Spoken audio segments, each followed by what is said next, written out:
ప్రభునందు ప్రియులారా, బైబిల్ చెప్పినటువంటి విషయాలు అచ్చుగుద్దినట్టు అక్షరాల జరుగుతున్నాయి. ఇప్పటిదాకా జరిగిన ఇక ముందు కూడా జరుగుతాయి. ఒకడు ఎగతాళి చేసినా, హేళన చేసినా, అబద్ధాలన్నా, వాడి బొంద ఏమన్నా అనుకొని, ఇది మాత్రం 100% సత్యగ్రంథం ఇందులో చెప్పింది నెరవేరి తీరుతుంది. భూమి ఆకాశములు తమ స్థానాలు కోల్పోయిన, వెదురు తప్పిన, నా మాటలు తప్పిపోవు. భూమి ఆకాశములు గతించిన, నా మాటలు ఎప్పటికీ నీ గతించవని సాక్షాత్ యేసు ప్రభు మాట్లాడాడు. యేసయ్య మాటలు అంత శక్తివంతమైనవి. రైట్, ఇప్పుడు మనం చదువుకున్న విషయం దగ్గరకు వద్దాం. ప్రస్తుత అంశానికి భవిష్యత్తును దృష్టిలో పెట్టుకొని ఇప్పుడు జరగబోతున్న సంభవాలను దృష్టిస్తారు కదూ. నిద్రమోహం వేసుకొని ఉంటారా అమ్మా? చూడండి, సినిమాలు సీరియళ్ళు పక్కన పెట్టి చిన్నగా వార్తల్ని అబ్జర్వ్ చేయండి. ఇప్పుడు మన దేశం కూడా మంచిగా వేడెక్కుతుంది. రాజకీయ వేడి, రాజకీయ వేడి. ఇవాళ తారీఖు ఎంత? 13. ఎలక్షన్ ఎప్పుడో? ఇదే రోజు కదా. మే 13. కరెక్ట్గా ఇవాళ రోజు ఎన్నికలు. ఆలోచించి ఓటు వేయండి, వివేచించి ఓటు వేయండి.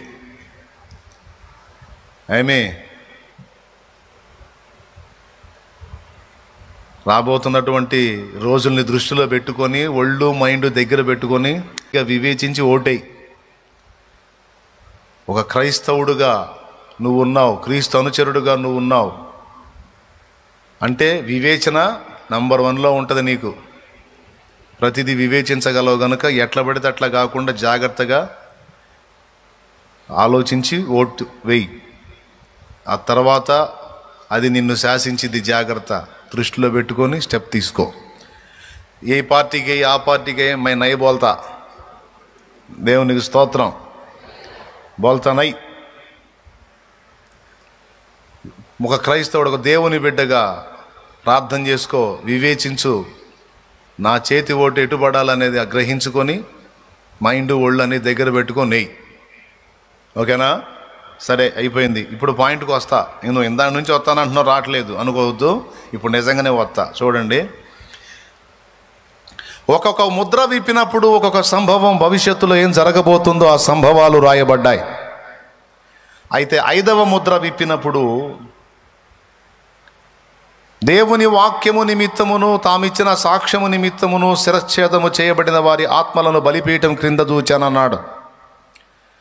ఆ బలిపీఠం క్రింద వాళ్ళ ఆత్మలు కనపడ్డాయి. ఆ ఆత్మలు ఏమని అడుగుతున్నారంటే, నాదా సత్యస్వరూపి, ఎందాక నువ్వు తీర్పు తీర్చకయు, మా రక్తము నిమిత్తము భూనివాసులకు ప్రతిదండన చేయకయు ఉందువు. ఏందయ్యా ఇంకా వాళ్ళని వదిలేశావు? మా తలలు నరికారు నీ అందరి విశ్వాసాన్ని బట్టి, మేము హతసాక్షులమయ్యాము, మా రక్తము మొర్ర పెట్టట్లేదా? భూనివాసులకు ఎప్పుడు ప్రతిదండన? మమ్మల్ని ఇంత దుర్మార్గంగా హింసించి చంపిన వాళ్ళకి ఎప్పుడు ప్రతిదండన అని అడిగారు. అప్పుడు ఆయన అన్నాడు, ఇంకా కొంచెము కాలము ఆగాలి, వీరి వలనే హతసాక్షులు కాబోతున్న వీరి సహోదరులు లేదా సహదాసుల లెక్క. అది బలిపీఠము, బలిపీఠం క్రింద ఆత్మలు. వాళ్ళు అడుగుతున్నారు దేవుణ్ణి, నాథా సత్యస్వరూపి. ఇదిగో యోహానేమో దర్శనంలో చూస్తున్నాడు, అదిగో శిరచ్ఛేదం చేయబడినటువంటి ఆత్మలు. వాళ్ళు అడుగుతున్నారు, మమ్మల్ని హతసాక్షులను చేశాడు గయ్యా, నిన్ను కూర్చి. ఇదిగో ఈయనేమో దర్శనం చూస్తున్నటువంటి యోహాను. దేవుడు చూపిస్తున్నాడు ప్రకటన గ్రంథాన్ని. ఇప్పుడు నేను చదివించిన వచనం ఆయన చూస్తున్నాడు అన్నమాట. అలా చూసిందే రాశాడు. బలిపీఠం క్రింద వారి ఆత్మలను నేను చూశాను, వాళ్ళు ఎట్లా అడుగుతున్నారు, నాథా సత్యస్వరూపి, అదిగో మా రక్తము బలిపీఠం మీద పరిశుద్ధ రక్తము చిందించారు గయ్యా. ఒరిస్సాలో ఏం జరిగిందండి? క్రీస్తు సువార్థికుడు దేవుని సేవ చేస్తున్న గ్రాహం స్టెయిన్స్ని, ఆయన 2 పిల్లల్ని దారుణంగా చంపారు. దేశం రేగి క్రైస్తవులు అనేక మందిని 2008లో కిరాతకంగా చంపారు. ఇకపోతే గడిచినటువంటి సంవత్సరంలో మణిపూర్లో ఏం జరిగిందో మీకు అందరికీ తెలుసు. మణిపూర్లో 2 తెగల మధ్య గొడవ కాదు, మతముల చిచ్చు పెట్టి దారుణంగా అనేక మంది క్రైస్తవుల ప్రాణాలు తీశారు, దుర్మార్గం చేశారు. మళ్ళా అది మామూలుగా వాళ్ళు తెగల మధ్య గొడవలేండి అని చెప్పి కవర్ చేశారు. క్రైస్తవ స్త్రీలను నగ్నంగా నడి రోడ్డు మీద ఊరేగించారు, మర్చిపోవద్దు. అంతేకాదు ఎంతోమంది క్రైస్తవులు ఒకని తల అయితే నరికి దడికి తగిలిచ్చారు. క్రైస్తవుడు దేవుని బిడ్డ. అట్లాగా కుకీస్ అని మైతీస్ అని వాళ్ళ మధ్య గొడవ సారన లేదు. అక్కడ ఉన్న దైవజనుడికి ఫోన్ చేసి కనుక్కుంటే ఆయన చెప్పాడు, ఇది తెగల గొడవ కాదు, ఇది మత చిచ్చు అన్నా. జరుగుతున్న దాడంతా క్రైస్తవుల మీద, చాలా ప్రాణాలు పోయినాయి, బయటికి వచ్చింది కొన్నే, చాలా దుర్మార్గం చేశారు. మరి రక్తమంతా బలిపీఠం మీద ఉంది. క్రైస్తవుల రక్తం, పరిశుద్ధుల రక్తం ఆనాడు ఆది అపోస్తలుల దగ్గర నుండి నేటి వరకు ఈ దుర్మార్గం కొనసాగుతానే ఉంది. మళ్ళొక్కసారి అవకాశం దొరికితే ఈ దుర్మార్గపు ప్రభుత్వం ఇంకా ఎన్ని దుర్మార్గాలు కొడిగట్టిద్దో, ఇంకా ఎన్ని దుర్మార్గాలు చేయబూనుకుందో, ఎన్ని స్కెచ్లు గీసిందో. ఇప్పటికే మనకు ఇవ్వబడిన రాజ్యాంగం ఆర్టికల్ 25లో మనకి ఇవ్వబడిన భావ స్వేచ్ఛను అడ్డగిస్తుంది. మన మత విశ్వాసాన్ని ప్రచారం చేసుకునే హక్కు రాజ్యాంగం ఆర్టికల్ 25లో బిఆర్ అంబేద్కర్ గారు మనకు అందించారు. కానీ ఈరోజు దాన్ని మనం వినియోగించుకోకుండా అడ్డగిస్తూ ఉన్నారు. చాలా ద్వేషంగా మాట్లాడుతూ ఉన్నారు. క్రైస్తవ్యం ఇండియా సెక్యులర్ కంట్రీ అంటారు కదా, మరి మనకి మిగిలిన మతాలు వాళ్ళు ఎలా స్వేచ్ఛగా ఆరాధించుకుంటున్నారో మనకి ఉండే స్వేచ్ఛ మనకు ఉండాలి కదా. కానీ మనల్ని ఏమంటున్నారు, అన్యమత ప్రచారం ఎందుకు చేస్తున్నారు రోడ్డు మీద? సరే, గుళ్ళ దగ్గర గోపురాల దగ్గర వద్దన్నారు, ఆగాము. బజారులో చేసుకోవడానికి మీకు చెప్పలా? మీకు ఆజ్ఞ లేదు, మాకు ఆజ్ఞ ఉంది. మా దేవుడు మాకు ఆజ్ఞ ఇచ్చాడు, సర్వలోకమునకు వెళ్ళి సర్వ సృష్టికి సువార్తను ప్రకటించండి అనే ఆజ్ఞ మాకు ఇవ్వబడింది. మేము ప్రకటించాలి, అది మా బాధ్యత. నువ్వెన్నో ఊరేగింపులు చేసుకుంటున్నావు, జాతరలు చేస్తున్నావు, తిరునాళ్ళు చేస్తున్నావు, హడావుడి చేస్తున్నావు, నానా రబ్బసా చేస్తున్నావు, మేము అడ్డుపడలేదే. నీ మతాన్ని నువ్వు హాయిగా ఆనందంగా అనుభవించుకుంటున్నావు, నీకు మత స్వేచ్ఛను చక్కగా వినియోగించుకుంటున్నావు. మరి ఆ స్వేచ్ఛ మాకేది? నీ దైవమని నువ్వు అనుకుంటున్న దాన్ని అంతగా మయంపరుచుకుంటున్నప్పుడు నేను నమ్మిన దేవుడిని నేను కూడా మయంపరుచుకోవాలి కదా. మరి నువ్వెందుకు అడ్డుపడుతున్నావు?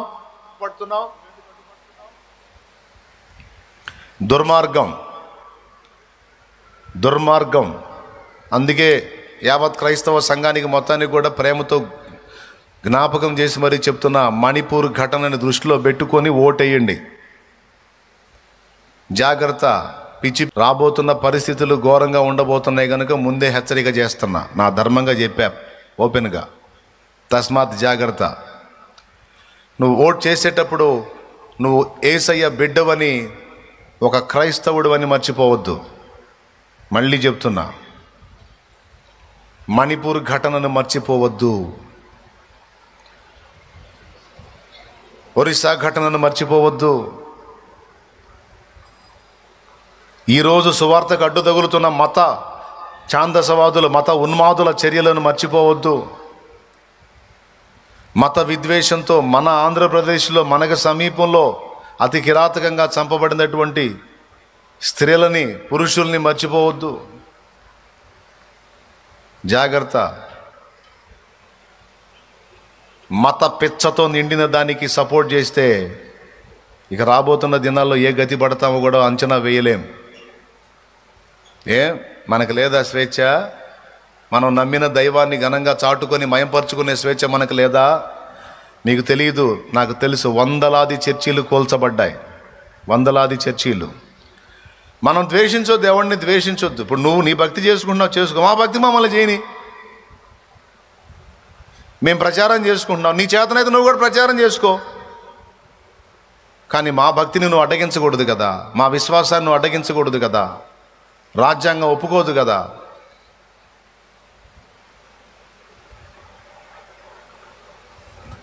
ఎంతమందికి అర్థమవుతుంది? బలిపీఠం మీద పరిశుద్ధుల రక్తము మొర్ర పెట్టిందట, నాదా సత్యస్వరూపి ఎందాక తీర్పు తీర్చక యుందువు, మా రక్తము నిమిత్తము భూనివాసులకు ప్రతిదండన చేయక ఎందాక ఉంటావయ్యా అని అడిగితే దేవుడు మాట్లాడుతున్నాడు, ఇంకా లెక్క పూర్తి కాలేదు. నేను ఒక లెక్క గీశాను, ఒక లెక్క ఉంది. ఆ లెక్క సంపూర్తి అయ్యేంత వరకు నేను మౌనంగా ఉంటాను. ప్రతిదండన చేయడానికి ఒక టైం ఉంది, భూనివాసులకు తీర్పు తీర్చడానికి ఒక టైం ఉంది. అలాగే ఇంకా హతసాక్షి మరణం పొందవలసిన కొందరు ఉన్నారు. వారి లెక్క సంపూర్తి అయ్యేంత వరకు మీరు కొంచెం విశ్రమించండి, ఆ తర్వాత నేను ఏం చేస్తానో చూద్దురు కానీ అంటున్నాడు దేవుడు. ఎవరితో ఈ మాట మాట్లాడుతున్నాడు? భూమి మీద సజీవంగా ఉన్న వాళ్ళతోనా, లేకపోతే మృతులైన వారితోనా? అందరు నోరు తెరిచి చెప్పండి. ఎలా మృతి చెందారు? దేవుని వాక్యము నిమిత్తమును తామిచ్చిన సాక్ష్యము నిమిత్తమును శిరచ్ఛేదము గావించబడ్డారు, హతసాక్షులయ్యారు. తమ విశ్వాసం కోసం ప్రాణం పెట్టారండి.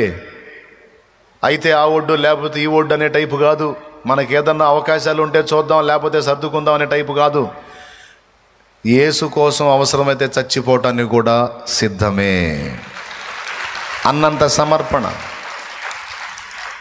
నేనైనా నన్ను వెంబడించే బిడ్డలైనా అలాంటి వాళ్ళే అయి ఉండాలని నా కోరికే. యేసయ్యను వాడుకోవటం కాదు, అవసరమైతే యేసు నామము నిమిత్తము ప్రాణం పెట్టడానికి కూడా సిద్ధమయ్యేటువంటి యోధుల లిస్టులో మనందరం ఉండాలి. హల్లెలూయా.